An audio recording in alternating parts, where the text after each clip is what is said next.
What's up, everybody? Welcome back to the Yida Elohim podcast. We're back with another episode. I'm Isak, and this is Omi, my man. How's your day going, brother? it's going. Going good. Yeah, we're good. All right. I love to hear it. Yes, The topic for today yeah, is lukewarm Christianity and the dangers of being on that middle ground.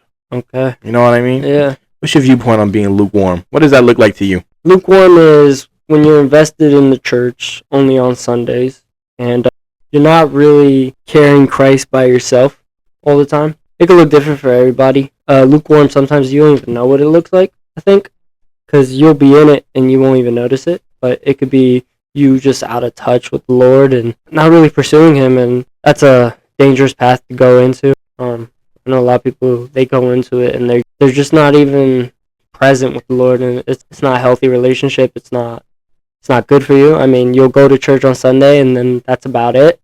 And after that, you just live on your life. And yeah, it's a hard topic, but definitely is something that goes on. People be like calling themselves Christian and saying that they have a deep relationship with God, but then they're outgoing and doing things that are not of God, and they're dishonoring God in those things, and they're hindering that relationship with Him because of that. Yeah. Right? It's like you can't. But sometimes they don't even know. Sometimes I think they don't even know that they're lukewarm. You know what I'm saying? Like, they could come at it at a point where they're like, okay, I'm going to church, I'm doing everything I can at church, and then once they're out of church, they don't read, or they don't follow up, or they're not around the right people, but in their head, they're still being Christ-like. So then would you then consider that type of person to not really be a Christian? Because when you are a Christian and you've accepted Christ into your heart, you have the Holy Spirit that is correcting you in a sense. So if they don't even know that they're lukewarm, I think they're Christian. It's just all with growing and building their faith and building the relationship with the Lord. Now, I do believe there is Christians that are straight up lukewarm and will go to church and say that they're Christ following, they'll worship and they'll praise, but then they'll go out with their friends and hang out and drink and smoke and whatever. Yeah. And that's definitely being super lukewarm. But I also think there's another aspect to it where it's like they don't even know it. And that I think that lukewarm is a lot more dangerous than the lukewarm you're talking about. Because the lukewarm you're talking about is something someone can control or know of it. They're like, okay, I know I'm doing wrong. I know I'm sinning. So, yeah, no, I do see your side of the story, though. So what do you think is more dangerous? Someone that knows that they're being lukewarm or someone that doesn't even know that they're being lukewarm? That's hard. Someone that knows they're being lukewarm. Because it is just sinning no matter what. Period. I think the scary one is not knowing that you're being lukewarm, but that's probably because you're new to the faith, and it's hard because you're still learning. So yeah, for sure.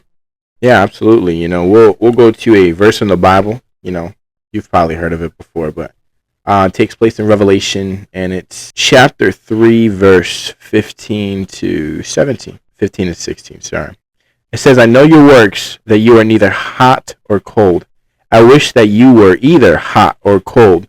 Because you are lukewarm and neither hot or cold, I will spit you out of my mouth. And that's God talking, to the church? That's a letter to the church. And it's that simple aspect of you cannot be in the middle. There's no middle ground. And that's what the title of this thing is. It's called The Dangers of Being in the Middle Ground.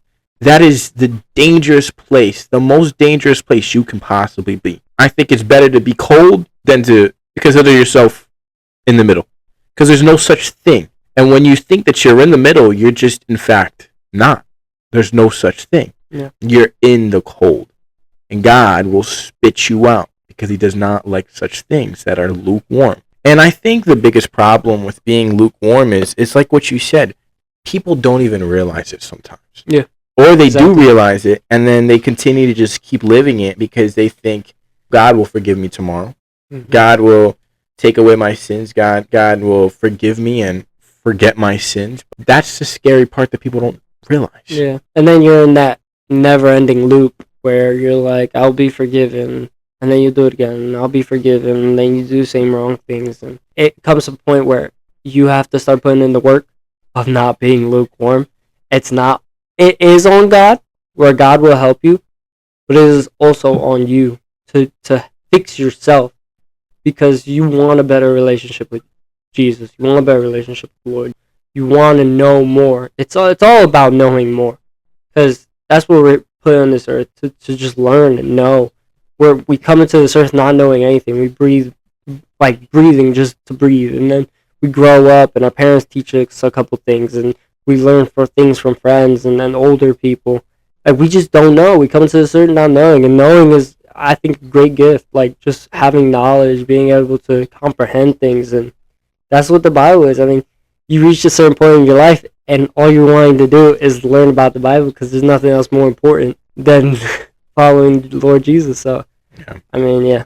So what would you suggest to someone that realizes that they're being lukewarm and they want to get out of it? I would say start with the little things. You have to find your balance with the Lord. So if you know that you're struggling in one department, so let's say, we always go back to this, but reading the Bible.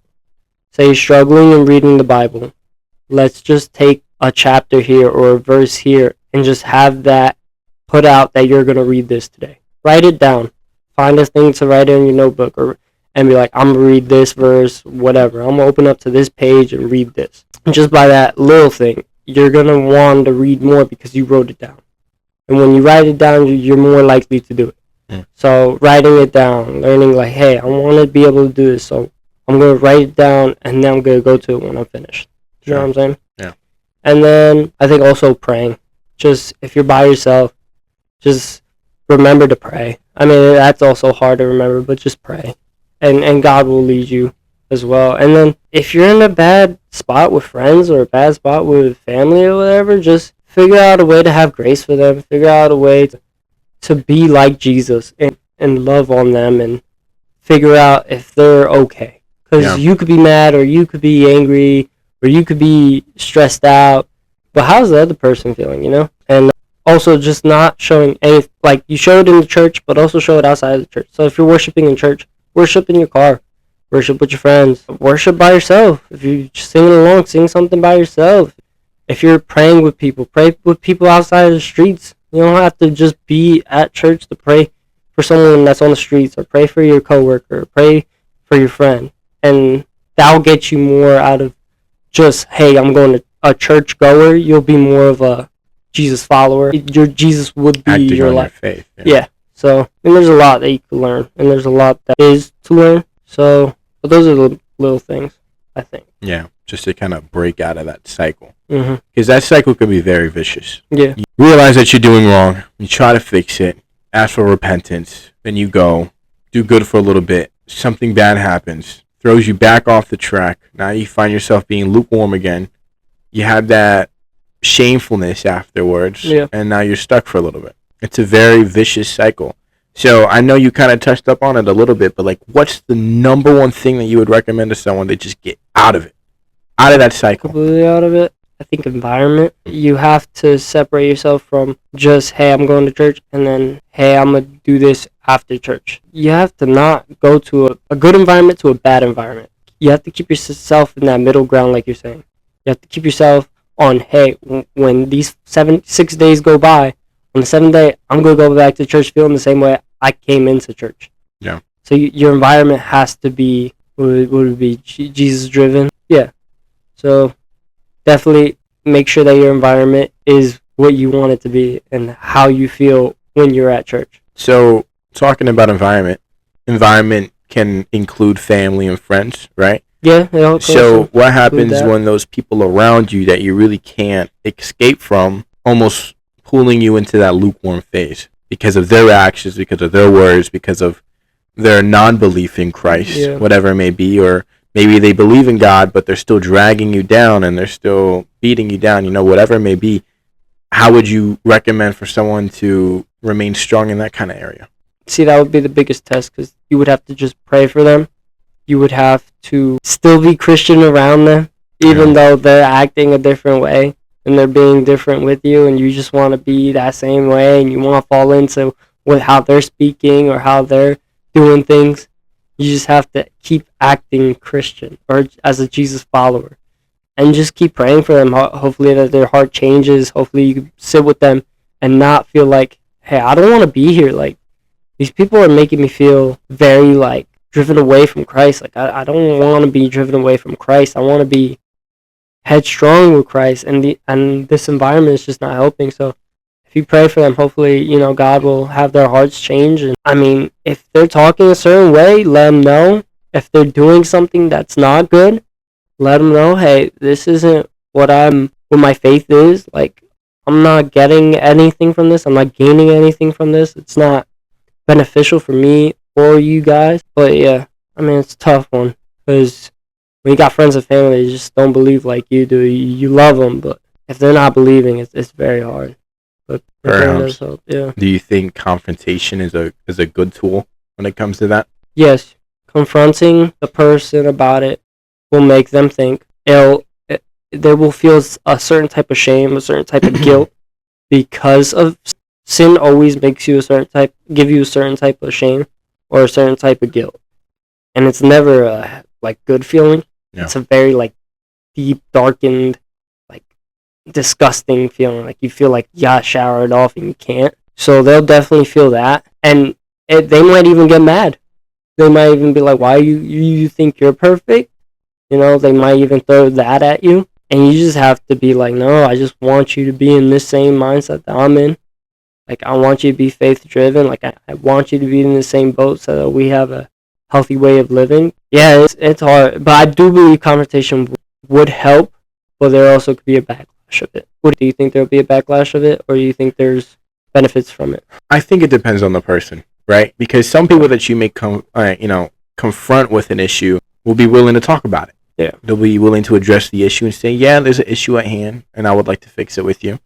But then there's other people who just don't want to fix it because they don't think anything's wrong. So I think confrontation is a tool that can be used, sure, but it also depends on a person. So what would you do when you confront someone that doesn't think that they're doing anything wrong, yet it's obviously apparent that they are? Man, I mean, like how many times do you confront until you realize there's just no more reason to confront because it's not going to get fixed? If you can escape the environment, escape it. If you could take yourself away from that, and then once that person sees that, they're like, this person doesn't want to out with me anymore. They don't want to do this with me anymore because I'm acting this way or I'm being this certain type of way. That could help, just leaving the environment completely or not. What if you can't? Yeah. What if you can't? What if it's a family member? Your mom, your dad, your sister, brother. You can't leave the house yet. What do you do at that point? I mean, I think it goes back to what you were saying. I mean, it's just prayer. And sometimes it feels like you're kind of beating a dead horse when you say that, right? And I'm not even like dissing nothing, but prayer legitimately works, right? Yeah, so what else with prayer? What can you use to assist it to really help that kind of situation in a home setting? Just keep being a Christ follower. Keep showing up to church. Keep talking about God. Lead by example. Lead by example. Show the people that you are really strong for Jesus, and they'll see it. Everybody sees Jesus in their heart. When you have a Jesus follower, they'll come up to you, and you can see that they have Jesus in their heart. Yeah. So always pushing that agenda, or not even pushing it, just showing up and talking about it, and almost being annoying about it. They'll understand, and they might even come to terms with it and be like, all right, this is just how this person's going to be, and we're going to have to do certain things not around him. And then you keep praying and be like, all right, let's stop doing these things completely because we're around this person as a Jesus. And then they start coming to church and they start wanting to be more involved. It's very tough. It's very tough because I know there's households where, let's say, family members, cousins, brothers, sisters, mothers, fathers, they don't pursue God as you do. They don't want a relationship. They'll show up to church, yeah, they'll be present in that way. But other than that, they won't talk about it. They have no feelings towards it. And it's hard because all you want is that person to come up to heaven with you. Yeah. And knowing that they're not even trying or giving a little bit, you can't keep pushing, hey, do this, hey, follow this. Because then they're going to even be more far away from Jesus. Sure. Because you're pushing the agenda too much. So that could also be a downfall with confronting. Yep. Pushing too much rather than you showing just your heart and being like, you're nice to people, or you're praying and they're seeing that you're praying, or they're seeing that you're reading, or they're seeing that you're not doing the bad things. Then they see that. You don't even have to say it. I think that helps too. Because if you lead by example, like you said, you definitely turn a lot of heads. I mean, I've seen in my own life where, I mean, with our friendship, even you've led by example on how to do something that's more Christ-like, or like, hey, we should stop doing this because it's not too Christ-like, like it's not benefiting us. And by you or me leading by example, turned our heads, be like, all right, maybe I should stop doing this. All right, maybe we should slow down on what we're saying or how we're acting. So I do think leading by example does help. It could look like anything, but yeah, definitely family members, that's a tough one. Very tough situation. Yeah, for sure. I have this verse, some signs of a lukewarm Christian, right? Because sometimes it could be hard to decipher really what differentiates someone from being lukewarm and totally on fire from Christ. Yeah. In the Bible, and I feel like these are some verses that really describe those types of people. And it's talking about the end days, and it's the hard times that are going to be within those end times. And it says, "For the people will be lovers of self, lovers of money, boastful, ungrateful, unholy, unloving, irreconcilable, slanderers, without self-control, brutal, without love of what is good, traitors, reckless, conceited, lovers of pleasure rather than lovers of God, holding to the form of godliness but denying its power. Avoid these people." The one that speaks out to me the most within that, I mean, they're all signs that need to be taken into consideration, but the one that spoke out to me the most is the lovers of pleasure rather than lovers of God. And to me, I feel like that could be anything. Yeah. You know, gaining pleasure from success, gaining pleasure from money, gaining pleasure from alcohol, drugs, sex, whatever it may be. Yeah. And replacing that instead of having the love of God. People feel like it's okay to be so obsessed and so in love with certain things that they're oftentimes just replacing that love that should be God with something else. And that right there is, to me, I think, one of the biggest signs of a lukewarm Christian.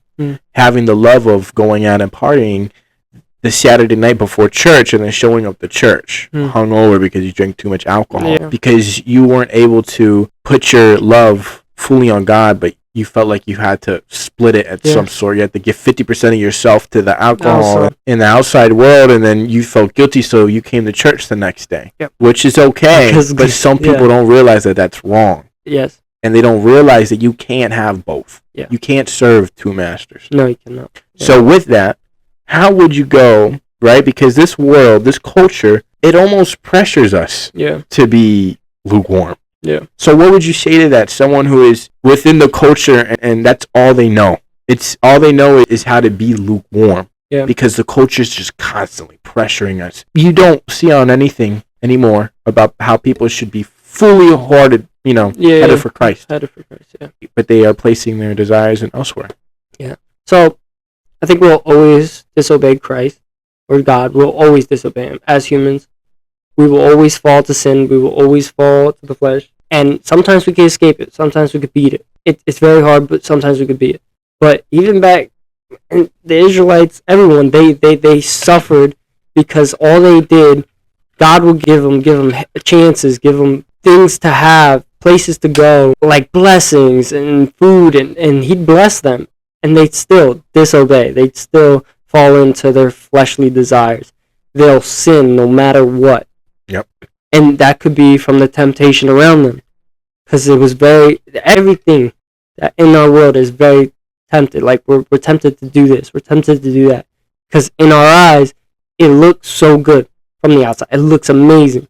But once you're in it, and then the aftermath of it, you feel that guilt, that shame, that sinful, like, disgustingness, that darkness that you have inside. That's why I think people, like you said, they'll get hungover and then go to church the next day because they feel disgusting, which is okay that they went to church the next day. But then they repeat that cycle, like you said, and that lukewarm cycle. They don't get out of it. And I think it's from temptation. And I know it's from temptation. And one way to beat it is not just saying, hey, look, I'm just going to be done. I'm not going to go to the club this week. Okay, boom, beat it a week. She didn't go to the club that week. Or he didn't go to the club that week. Yep. Another week goes by. Okay, I'm not going to do it. He'll stay on track. Doesn't go to the club again. He beat it. Following week, he went to the club, went to church. He doesn't feel anything. He feels horrible because he fell hard and he fell into sin. But it's the trying aspect that I think that makes us want to stop. Like we got to that point where we beat it, and we beat that lust or we beat that sin, but then we fall.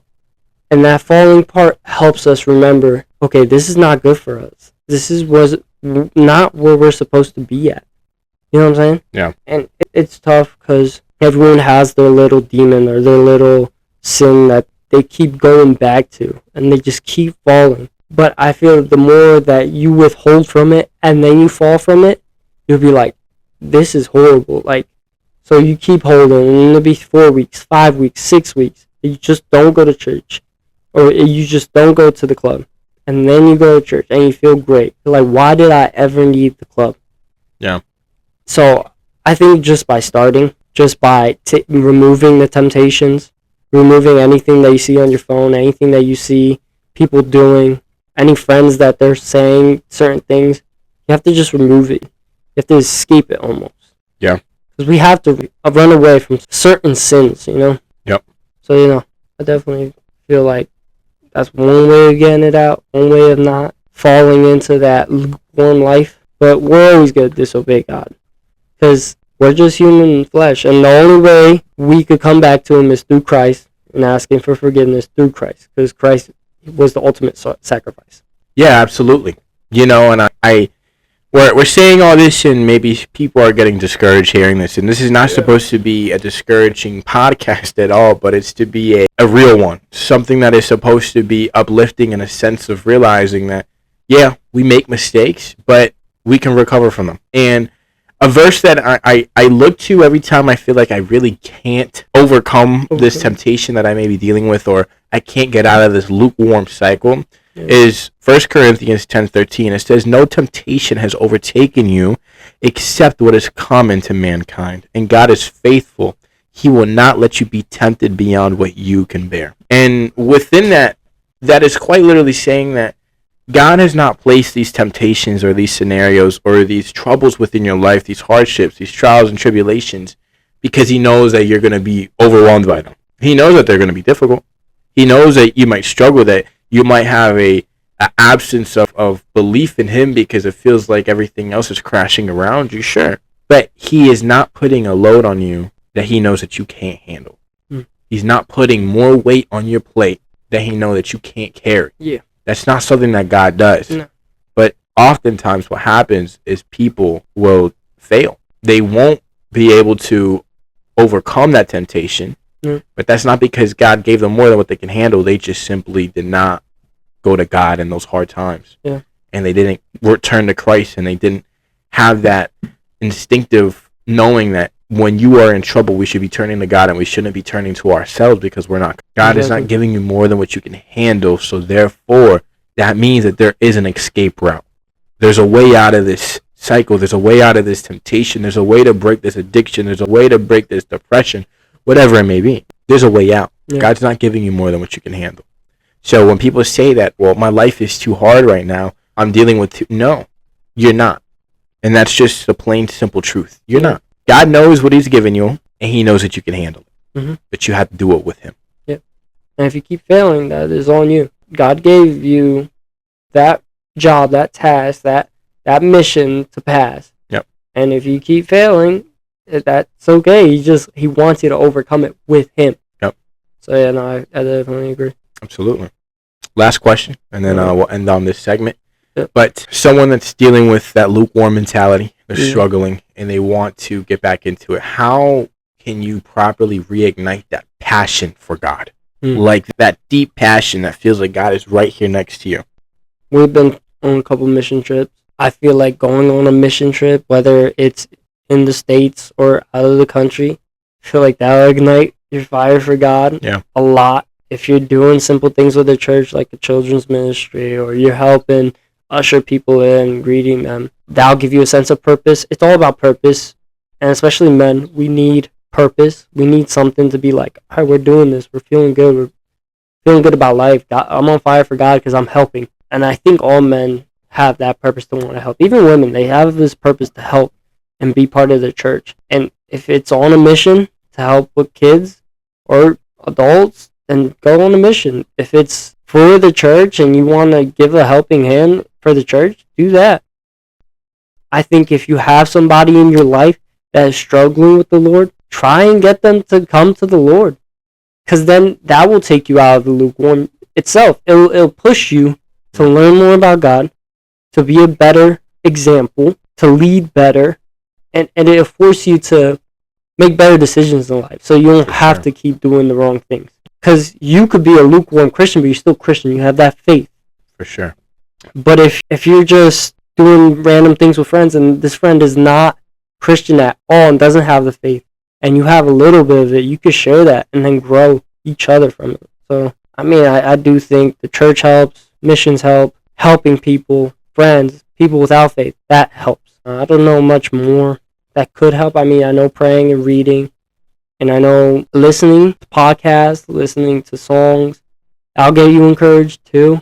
Yeah. You just really have to try, and you have to stop living the lukewarm life. Yeah. And it all starts with the person. Yeah. And you're going to hit a rock bottom, but you never want to reach that point. Because you can hit a rock bottom, but it's going to be really hard to climb up. Mm-hmm. Rather, where you hit halfway and you realize what you're doing is wrong, you climb up a lot faster. Yep. So, yeah.